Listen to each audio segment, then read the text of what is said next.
Max Verstappen is unimpressed by the new F1 launch season.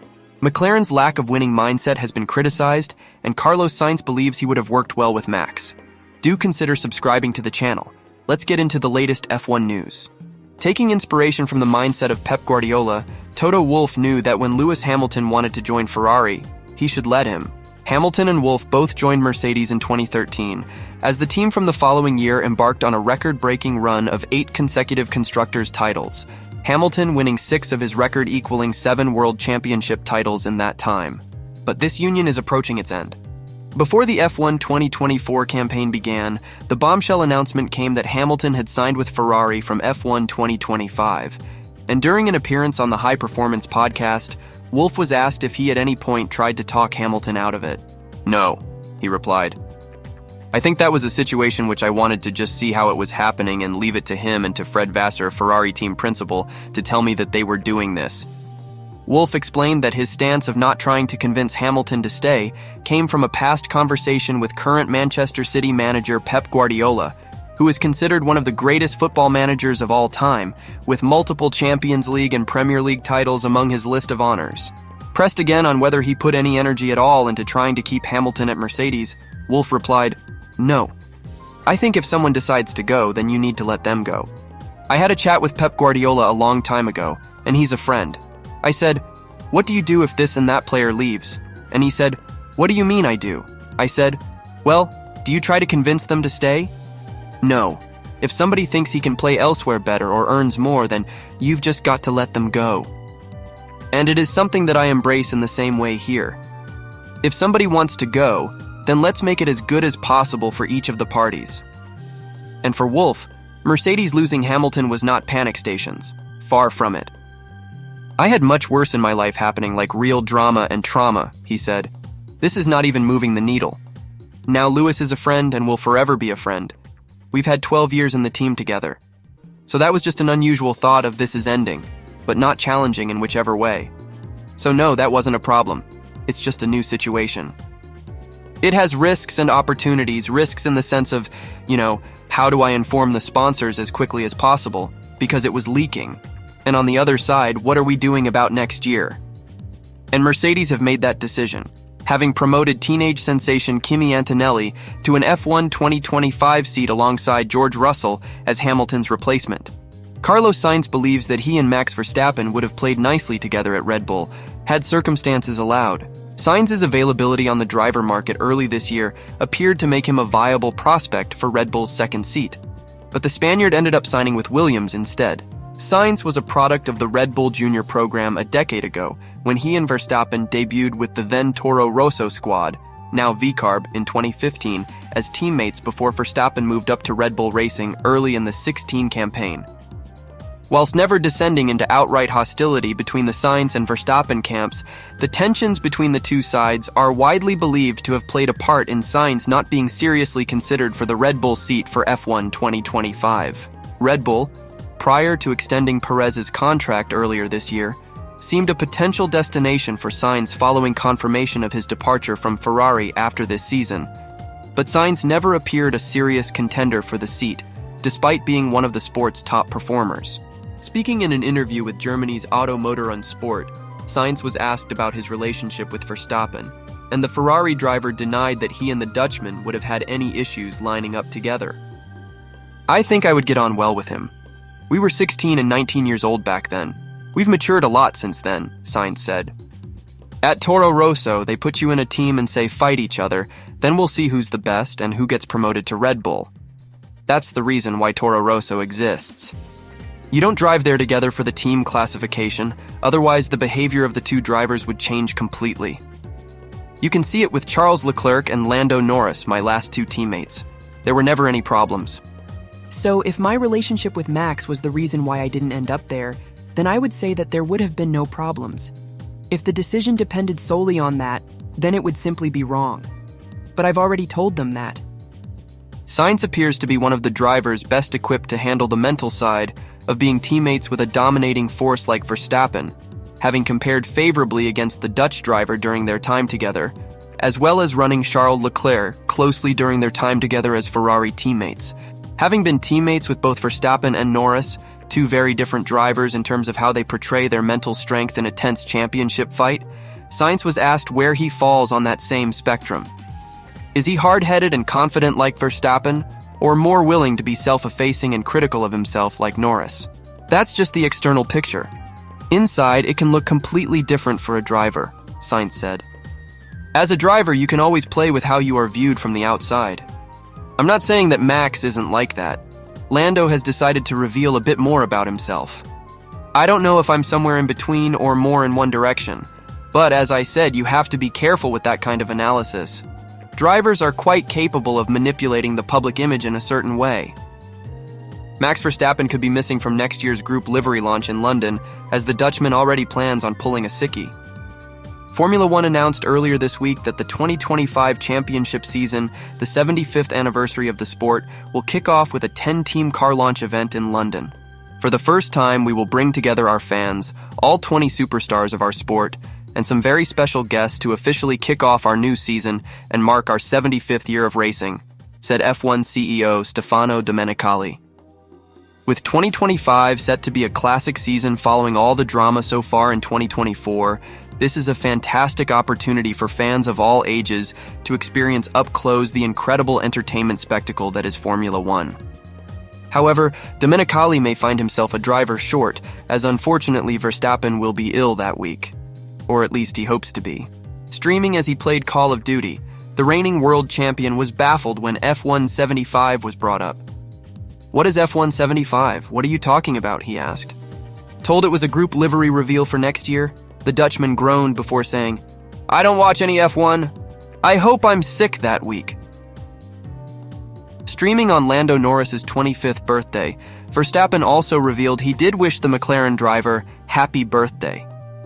The two have been at odds on the racetrack over the course of the past month, clashing in Austin and Mexico before Verstappen's Brazilian Grand Prix victory all but ended Norris's title quest. "Of course I wished Lando happy birthday first thing in the morning," Verstappen said. As for his other great F1 friendship, Verstappen recently played paddle with his former Red Bull teammate Daniel Ricciardo, with the two humbled by a 13-year-old according to Ricciardo. Verstappen confirmed this. "Padel was good with Daniel, we just got absolutely spanked by a 13-year-old, he said. "Honestly, he was very good. I'm not joking. I'm not saying I'm really good, I'm just not really soot." Formula One's group launch event will take place on February 18th, 2025, between 8 and 10 p.m. at the O2, with all 10 teams showing off their 2025 liveries and showcasing their driver lineups. Tickets will be tiered pricing within the O2, ranging from $58 to $113, and will be on sale from 10 a.m. on Friday, 15th of November, via the O2's website, while the event will also be streamed live globally. Mercedes is providing an exciting opportunity for fans by allowing them to have their names displayed on the W15 car driven by Lewis Hamilton as he prepares for his final race with the team. This is a special event for both Hamilton and his supporters, as it marks the end of a remarkable partnership between him and Mercedes that started back in 2013. Since they began working together, Hamilton and Mercedes have broken numerous records and achieved extraordinary success. During their time as a team, Hamilton has won 6 of his record-equaling 7 world championships. This impressive feat came during Mercedes' incredible run of 8 consecutive Constructors' Championships, which took place from 2014 to 2021. However, the legendary partnership is nearing its conclusion, as Hamilton has only 3 races left as a driver for Mercedes before he makes a much-anticipated move to Ferrari. This significant switch was officially announced just before the start of the Formula One 2024 season, generating a lot of excitement and curiosity about what the future holds. As Hamilton heads into the Abu Dhabi Grand Prix, which will be his final race wearing Mercedes colors, 150 lucky fans will have their names featured on his W15 car. This offers a chance for supporters to feel a part of this historic moment. To participate in this special event, fans can easily go to the Mercedes website and fill out a form with their name, email address, and the country they live in. The process to enter the prize draw is straightforward and completely free, making it accessible for many. The prize draw opened at Oro 900 GMT on 14 November and will remain available until 23:59 GMT on 26 November. It's important to note that only individuals who are 18 years of age or older can enter this competition. Hamilton, however, We'll have to wait until the year 2025 to truly experience life driving a Ferrari in Formula One. Reports from PlanetF1.com indicate that there will not be an opportunity for Hamilton to participate in the Abu Dhabi post-season testing for Ferrari that occurs after the F1 2024 season concludes. Instead, Hamilton and Mercedes have planned promotional and farewell activities for him in the days right after the Abu Dhabi Grand Prix. Nevertheless, Hamilton is expected to have ample opportunity to test a Ferrari prior to the opening race of the 2025 Formula One season, which will be held in Melbourne. The Ferrari team has hinted at the possibility of some TPC, or testing of a previous car, events for the experienced driver, allowing him to familiarize himself with the new team and car ahead of the racing season. Ferrari team boss Fred Vasseur shared his thoughts about Hamilton's transition when he spoke with Motorsport.com. He expressed confidence in Hamilton's abilities, saying that he does not believe Hamilton will require extensive acclimatization to become successful in the Ferrari. Vasseur noted that Hamilton's extensive experience means he will likely be quick right from the start or very soon after that. With plans for 1 or 2 TPC days, along with a test in Bahrain, Vasseur feels that this approach will be sufficient for Hamilton. He mentioned that a part of the Ferrari team is already focused on the 2025 season, developing the test plan, communication strategies, and including Hamilton in this process, although he clarified that this does not involve him being part of the race team at this moment. Overall, it is an exciting time for both Hamilton and fans as they prepare for this significant change in his career. Jacques Villeneuve believes McLaren's championship claims after Brazil are very odd and questioned the team's winning mentality. McLaren boss Andrea Stella responded to Max Verstappen's dramatic win in Brazil by stating that, for his team, the result changed nothing because the Constructors' Championship was always our priority. McLaren enjoys a 36-point lead over Ferrari in the Constructors' Championship and a 49-point lead over Red Bull, with 3 race weekends left to go. A triple header of Grand Prix in Las Vegas, Qatar, and Abu Dhabi. It's a reasonably comfortable position to be in, given the momentum that has been on McLaren's side for most of the season, but its hopes of claiming the Drivers' Championship took a serious blow at the Brazilian Grand Prix. While Lando Norris started the race from pole with Max Verstappen 17th due to an engine grid penalty, the race evolved in such a way that Verstappen won by almost 20 seconds, while Norris came home in 6th. The points blow means Verstappen's lead has opened up to 62 points, a near unscalable challenge with a maximum of 86 points left to score in the championship. With Norris almost certainly now resigned to the runner-up spot, it led McLaren boss Andrea Stella to claim that the Drivers' Championship was never the main target, despite McLaren introducing team orders in recent races in a bid to help Norris's challenge. The Spaniards' claim that the Constructors' Championship was always the priority has been addressed by 1997 F1 world champion Jacques Villeneuve, who reflected on the dramatic weekend in Brazil during an interview with Grosvenor Sport. Lando Norris's luck turned halfway through the race in Brazil because of what happened with the safety car in Brazil, he said. There's a flaw in the regulations and he paid a heavy price, and that was extremely bad luck. There was nothing he could have done with that. Then the pace that Verstappen had in the second half of the race came out of nowhere, which was incredible.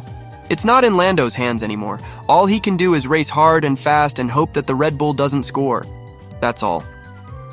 Villeneuve said that for most fans, the winner of the Drivers' Championship wins the biggest prize. Although for the teams, a difference in position in the Constructors can mean a huge difference, circa millions, in the prize money awarded to it. McLaren said the weirdest thing after Brazil, and that was the team's priority, which was not the Drivers' Championship but the Constructors' title. That is very odd. That's what teams that don't win say, Villeneuve said. Okay, the Constructors' title brings you money, but nobody cares about the Constructors. People only remember who the world champion driver was, and the team was linked to that world champion. And ultimately, in people's minds, that's the team that was world champion. The Constructors is only good on paper and for the extra money it brings to the team. That's about it. Outside of the team itself, nobody actually cares about it. As a result, the French-Canadian said the admission indicates McLaren didn't really help Lando out that much, and praised the 3-time F1 world champion Max Verstappen as he closes in on his 4th. Verstappen winning in Vegas, that's a good place to win it if he does. It's an exciting place to win it, he said. The odds are very much in Max's favor. He's just got to go get around and finish. If he does win it in Vegas, he'll be a very deserving champion. No issues there. It will still have been a great championship. And it was already unexpected to have someone bring the fight to Red Bull and to Max. Whatever happens till the end of the season, it will still have been a great championship and a good battle. And whichever of the two wins, they'll be a deserving champion. Mercedes, with its fuel partner Petronas, has shed some insight into how closely the two sides collaborate to deliver maximum power and efficiency. Mercedes has launched a new 5-part series focusing on its technical partnership with Malaysian giant Petronas, with the aim of showcasing the innovation and thought that envelops the research and development of its cutting-edge F1 fuel. The first episode of Mercedes' new series was published on the team's social media channels on Thursday, with Mercedes' high-performance powertrains Hywell Thomas joined by Chan Ming Yao, principal of fuel technology at Petronas, to chat about all things fuel-related.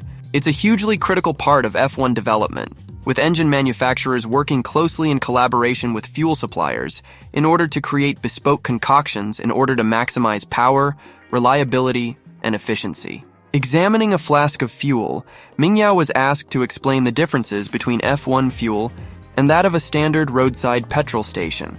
If you look at a flask of fuel, one would not be able to tell necessarily all the differences by looking, but essentially, Petronas Primax is a very customizable fuel, and in this case, for Formula 1, we have a high degree of customization, he said. We look at base components and we have a worldwide search for the best. We look at additive chemistry, and we have a selection process also to fine-tune and get the best custom made for us. Essentially, it consists of hydrocarbons. So, if we were to say how similar it is to road fuel, they are very similar. It's same ingredients, but just different proportions. With attention turning to what it is Petronas employees do at the racetrack alongside Mercedes, Ming Yao said the fluid engineers continue testing the supplied fuels and oils under laboratory conditions to ensure conformity to the regulations and previously supplied samples. Thomas said the hard work for Mercedes is figuring out the exact fuel requirements needed for each Grand Prix due to each race's unique demands. This is dependent on the circuit, track conditions, and the likelihood of interventions. You need to make sure you've got just the right amount of fuel, because you don't want to have too much fuel, he said. Because if you do, you carry it for the whole race. And if you haven't got enough fuel, once again, you're going to be in real trouble during the race, and that's going to be performance. So you've got to get it right on the top of a pinhead. With F1 switching to sustainable fuels from 2026, Ming Yao was asked about the challenge facing Petronas to come up with a more sustainable option. Formula 1 has a net zero carbon emission target for 2030, and Petronas is to have a net zero carbon emissions target for 2050, he explained. Target is one thing. The other is the business areas, the work we do in fuels, whether it's synthetic fuels or biofuels or waste to fuel, actually mirrors the new business area that Petronas has committed to work in, which is synthetic chemicals and the biofuel agenda and its circular economy. Having managed to use biofuels to power 74% of its logistical and trackside activities during the European rounds in 2023, Mercedes has reported it achieved an increase to 98% in F1 2024. Using HVO100, a second-generation biofuel, Mercedes says it saved over 500 tons of CO2e in a significant reduction of its carbon footprint, in line with its quest to become one of the most sustainable global professional sports teams. Despite the complexities of the supply chain across Europe, the 98% use of biofuel is further proof of concept that, despite F1's massive logistical and power demands, reduction is achievable en route to F1's net zero goal in 2030. To that end, Petronas also played a valuable role in helping to develop the biofuel capabilities and aiding in the sourcing and bulk deliveries of HVO100 to help the team trucks get around Europe. The intention is to continue scaling up the use of HVO100 and also make progress in being able to extend biofuel use for races outside of Europe. Powering our European season on biofuel is a first for our team and sport, and I hope our achievements with the invaluable support, expertise, and supply capability of our title and technical partner Petronas will inspire others to follow, team boss and Mercedes CEO TOTO Wolff said. We look forward to now challenging ourselves to expand the use of sustainable fuel in our logistics beyond the European races and continuing to prepare for the introduction of the fully sustainable fuel, which will power the 2026 cars on track. Thanks for watching. I'll see you around.